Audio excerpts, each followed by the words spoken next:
ব্যতিক্ৰমী ৰূপত দেখা গ'ল মৰিগাঁও জিলাৰ আয়ুক্ত দেৱাশিষ শৰ্মাক। গুৰুজনৰ আদৰ্শৰে গালে সমন্বয়ৰ গীত।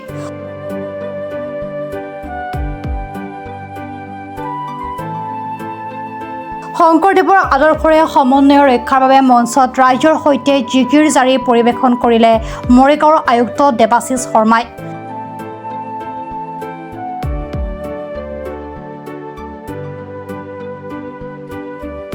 জাজৰিত অনুষ্ঠিত ইছলাম ধৰ্মাৱলম্বী লোকসকলক ৱাজ মেহফিলত মৰিগাঁও জিলা আয়ুক্ত দেৱাশিষ শৰ্মা উপস্থিত হৈ এনেদৰে পৰিৱেশন কৰিলে জিকিৰ জাৰি।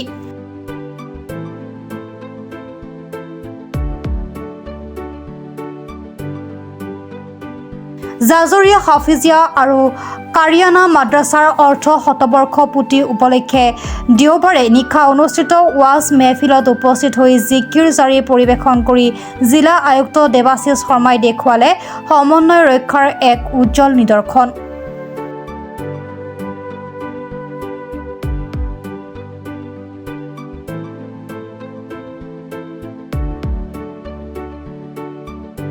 কাৰিয়ানা মাদ্ৰাছাৰ 50 বছৰ বৰ্ষপূৰ্তি উপলক্ষে এখন স্মৃতিগ্ৰন্থ উন্মোচন কৰা হ'ল আৰু মই ভাবোঁ স্মৃতিগ্ৰন্থখন কেইটামান প্ৰবন্ধৰ সংকলন নহয়।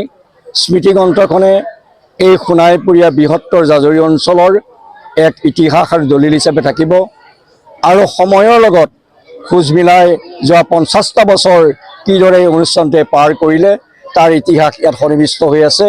বৃহত্তৰ জাজৰি অঞ্চলটোৰ যিটো সমন্বয়ৰ এই সমন্বয়ৰ যাত্ৰাত ইয়াৰ জনগাঁথনি, ইয়াৰ পৰম্পৰা, ইয়াৰ আচাৰ ৰীতি নীতি এই সকলোখিনি এই স্মৃতিগ্ৰন্থৰ সুবাসে কঢ়িয়াই আনিব আৰু এটা জাতি সমন্বয়ৰ মাজেদি এটা জাতি হিচাপে জীয়াই থাকিব পাৰে।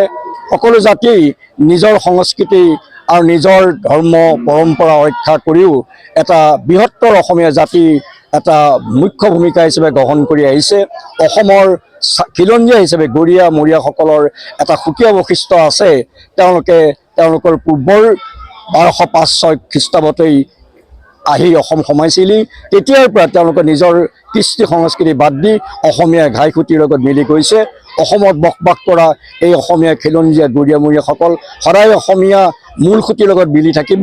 ভৱিষ্যত অনাগত দিনবিলাকত যিবিলাক অশুভ শক্তিয়ে আমাৰ মাজত কেতিয়াবা বেয়া কৰিবৰ কাৰণে চিন্তা চৰ্চা কৰে সেইসকলক বাধা দিবৰ কাৰণে মই ভাবোঁ এই সমন্বয়ৰ মাজেদি এই আজি যি স্মৃতিগ্ৰন্থ এই স্মৃতিগ্ৰন্থৰ সুবাসে আৰু 100 বছৰৰ পিছত আৰু 50 বছৰৰ পিছত যেতিয়া 100 বছৰ শতবৰ্ষ হ'ব তেতিয়া এইখনেই এটা দলিল হ'ব আৰু বৃহত্তৰ জাজৰি অঞ্চলৰ ভৱিষ্যত প্ৰজন্মক এটা দিগদৰ্শন মাৰ্গদৰ্শন লৈ যাব বুলি আমাৰ বিশ্বাস।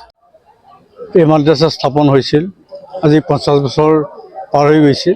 এই 50 বছৰ উপলক্ষত গাঁওবাসীয়ে সোণালী জয়ন্তীৰ নামেৰেই কিন্তু আমি নামটো দিছোঁ ঈদ মিলাদে দিনী মেহফিল উদযাপন কৰিছোঁ। ৰাইজৰ সহায় সহযোগিতা পাইছোঁ। মাদ্ৰাছাখন মন্ত্ৰী হোৱাৰ কামনা কৰিছোঁ। ইয়াত আমি সদ্যহতে অংক, ইংৰাজী, গণিত, ভূগোল আদি শিক্ষা দিয়াৰ ব্যৱস্থা কৰিছোঁ।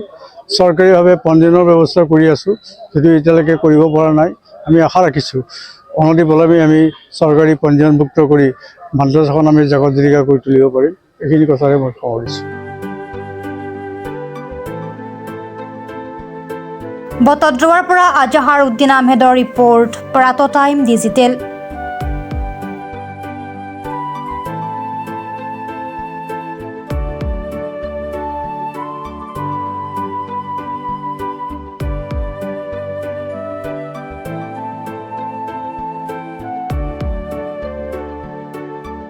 অসমৰ সংবাদ জগতখনৰ বাবে এক সুখবৰ। নৰূপ নসাজেৰে প্ৰায় 30 বছৰীয়া অভিজ্ঞতাপুষ্ট সাপ্তাহিক কবচ পুনৰ এবাৰ ৰাজ্যৰ মাজলৈ। স্বত্বাধিকাৰী প্ৰণীতা কলিতাৰ দ্বাৰা প্ৰকাশিত আৰু অমৰজ্যোতি প্ৰিণ্টাৰ্ছ, গুৱাহাটী কমাৰ্চ কলেজৰ বিপৰীত ফালে মুদ্ৰিত। আমাৰ ঠিকনা মুখ্য কাৰ্যালয় অসম ফৰেষ্ট স্কুল, হৰিমন্দিৰ পথ, গুৱাহাটী আৰু অস্থায়ী কাৰ্যালয় কলিতা মাৰ্কেট, বিজয়নগৰ, কামৰূপ, অসম। মোবাইল নং 9435114666 আৰু 7002472813। Mail ID probhatiahom@gmail.com।